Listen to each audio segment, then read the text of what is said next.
Morning everyone. We'll do broadcast first, starting with Jeremy. If you'd like to kick off. Hi, Slaven. Hi, Jeremy. It's great news about the Antonio contract. A lot of people were thinking he might go to Chelsea, but how significant is it that he's committing his future to West Ham? It's great. It's great for both parties. I think for Mikey as well.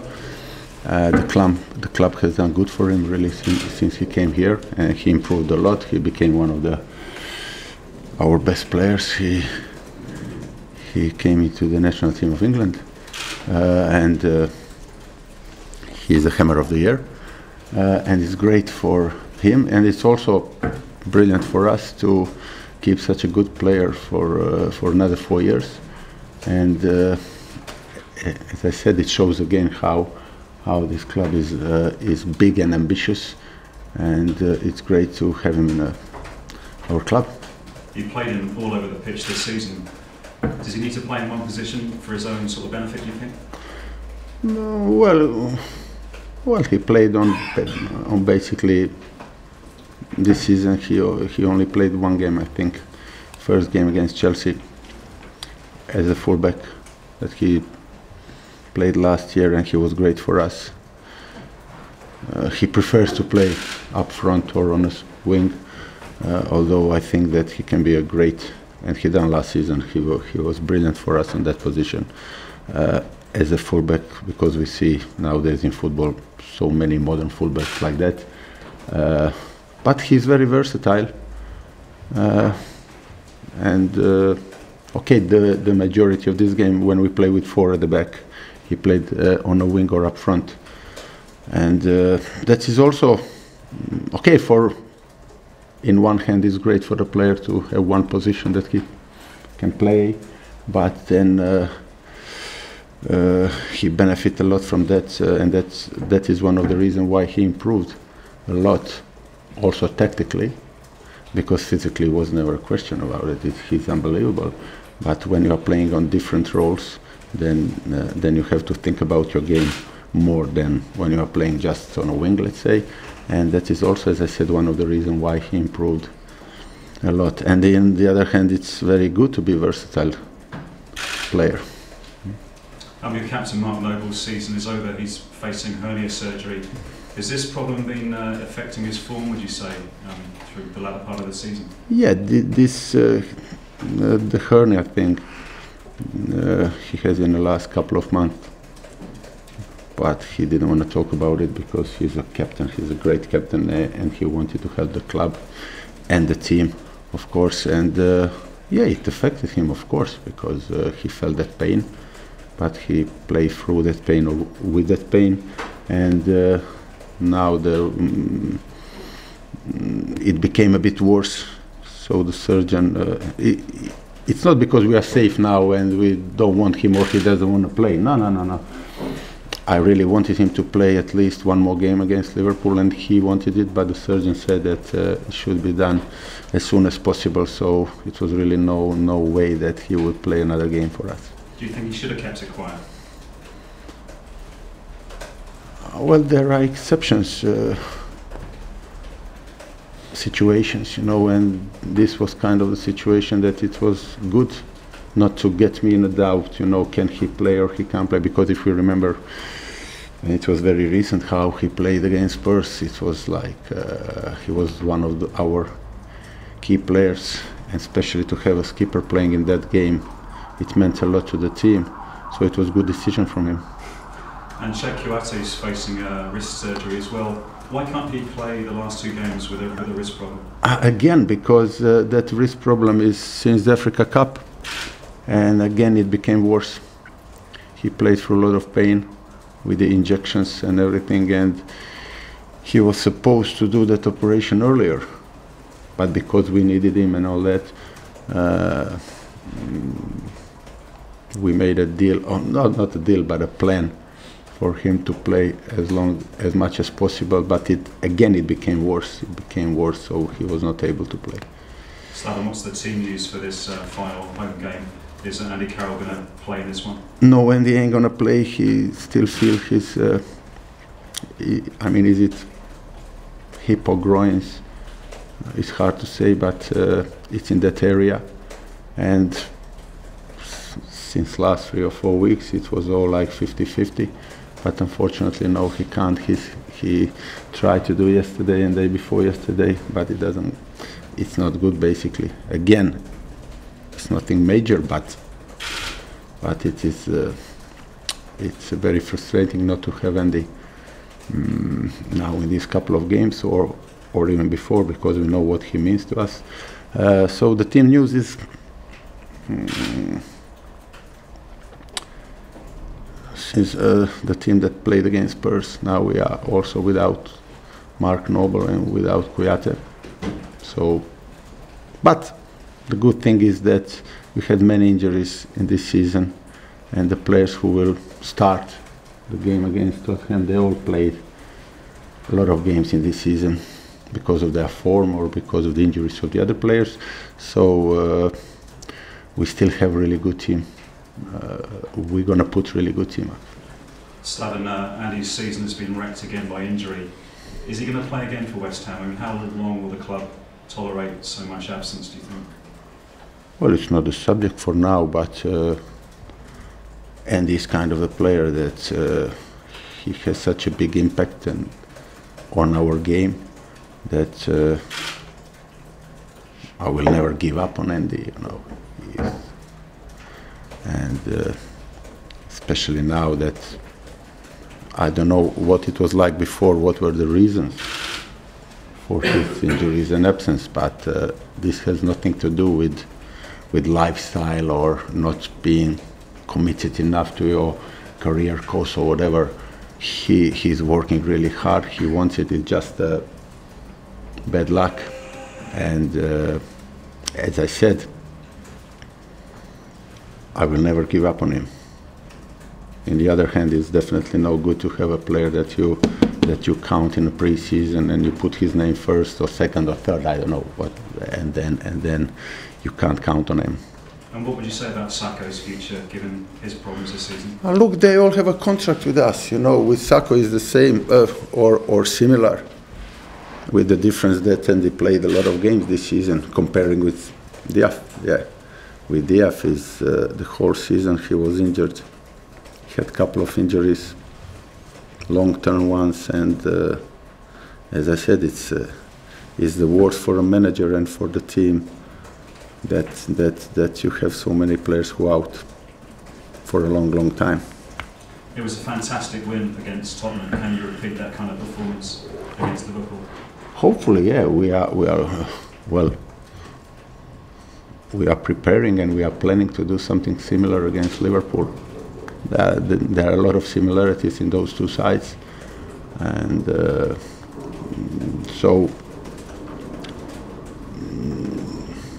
we still have 2 games, and we are very ambitious. Those 2 games, there are 6 points, and we can climb up on the table. It's not a situation that we are safe now and that we are already on holidays. But definitely I'm expecting the same kind of determination, the same kind of commitment and teamwork like it was against Spurs, with one difference, and the difference is a positive one, that you feel the pressure, you want to do it because you want to win every game, but you are without that negative kind of a pressure, that thing like that we were against Spurs, like oh my God, if we concede a goal or if we don't win this game, we're gonna be in that position. Now that burden is off, so I'm expecting like at least what we have done against Spurs in terms of playing and commitment. And it's your final home game of the season at the London Stadium. In the league, 19 goals in 18 games. I mean, what are your reflections now, looking back on the season? There's been some challenges playing in the new home, but what do you think now? Well, it's still not the time to talk about, because we have a big game against Liverpool on Sunday, and it's still not the time to talk about the season. But if we are talking about our home performances, we definitely improved a lot in the last 5, 6 or 7 or 8 games. I mean, since the start of this year, 2017, I remember our home games improved a lot. There were only a couple of games, I think, against Man City in a cup and in a league that they were really like much better than us, and that we didn't look good towards the end of the game. But in all other games, some games we lost, like against Leicester, but we played really good. Some games we drew, like against West Brom 2-2, but that game was one of our best performances. So I'm not talking about the results only, but also about performances, and we improved a lot, and it's becoming more and more our home, and we expected that. Just finally, Slaven, if you do beat Liverpool like Tottenham, what do you think the implications might be for your own future here? What do you mean? Like, if you with all the rumours, to back huge wins like this, do you think this will be a real sign that your future is here with the owner? Well, I said I have my contract and I'm doing my best, and so many times I have been asked this kind of question, and I always answer the same way, that I'm not concerned about it. I feel the backing of the board, of the players definitely, of the fans, big time. Like, so I'm very happy here, and I really don't feel that I'm not welcome here. Thanks. Cheers. Slaven, Mikel's contract is obviously your thought process for next season. Are there any other players who are close to signing new contracts? Is that something you want to get tied up? Hey, okay, I'm going to talk with the chairman like after the season, after the game against Burnley. And it's great, as I said, that Mikey signed a new contract, and we have some other players that I already spoke to the chairman, and he said that we're going to do it or talk about it at the end of the season. But there are a few of them, and we already spoke, me and Mr. Sullivan, and I think we're going to do it, yeah. Just want to ask you about your goalkeepers. Obviously, you've made the change. How well have the two responded to that change? Well, both of them responded really well. Okay, nobody is happy when he doesn't play or when you drop him, and it happened to both of them. First to Adrian and now to Randy. And then I know when we put Randy, he was really good. And we decided to drop him. And then I explained it to him, and he took it as a great professional, which he is. And as I said, we have two really good goalkeepers, and nobody likes to change a goalkeeper. It is the last thing you want to do, but sometimes it's necessary. And to be fair, both times that we've done it, those decisions have proven themselves really good. And just on the game, how big a threat will Liverpool be? Do you think perhaps they've underachieved a little bit this season, the Jurgen Klopp? No, they are still in a fight or in a race for a Champions League place. They need the points because Arsenal is there, Man City and them. I mean, one ain't gonna make it, and it's a big game for them. Even bigger than it was for Spurs against us, because with Spurs 4 points is still a big gap. Would still have been a big gap. With Liverpool, it's everything in their hands, and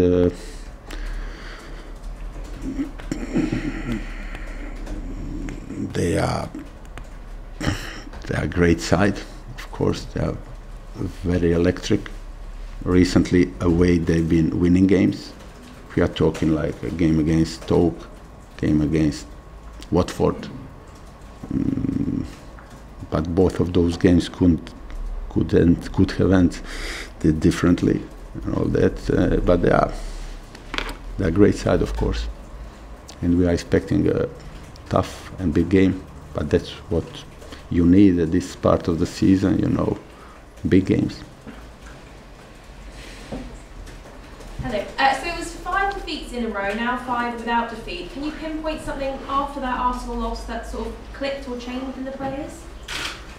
No, those 5, I mean, we had 2, if we are talking about the season, we have 2 let's say, crisis or 2 periods where we didn't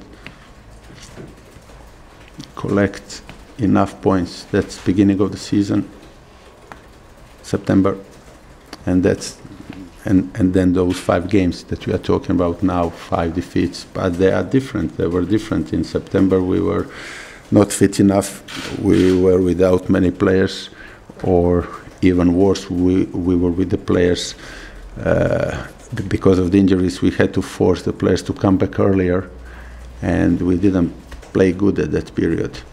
For me, these 5 defeats are different. They were also, we didn't play great, but we didn't deserve to lose all 5 of them. I remember the game against Leicester, the game against Bournemouth, the game against Hull. We definitely, it could have or should have ended a bit differently. But the hence is we lost 5 games. We changed the system a bit. That made us more solid. We kept 4 clean sheets. And up front, we are always capable of scoring 1 or 2 goals. And so the team defended really well as a unit. And that is the main reason why we got out of the trouble here. And just one player that really shone against Spurs, Manuel Lanzini, again with a fantastic performance. Can you see even more from him in the years to come, and how vital is he going to be for West Ham next season? Well, definitely, he's still a very young player, and he improved a lot. He's been recognized now as our key player if we are talking about linking up the defense and the offense and the striker, and he's fit, which is the most important thing to him. He's training and working hard really well every day, and you can see that on a pitch. And if he stays out of the injuries, then of course I'm expecting from him to improve a lot. I mean, there's still a lot in front of him, and he's nowhere near his peak. So it's a great thing for him and a great thing for us. Okay, cameras off, please.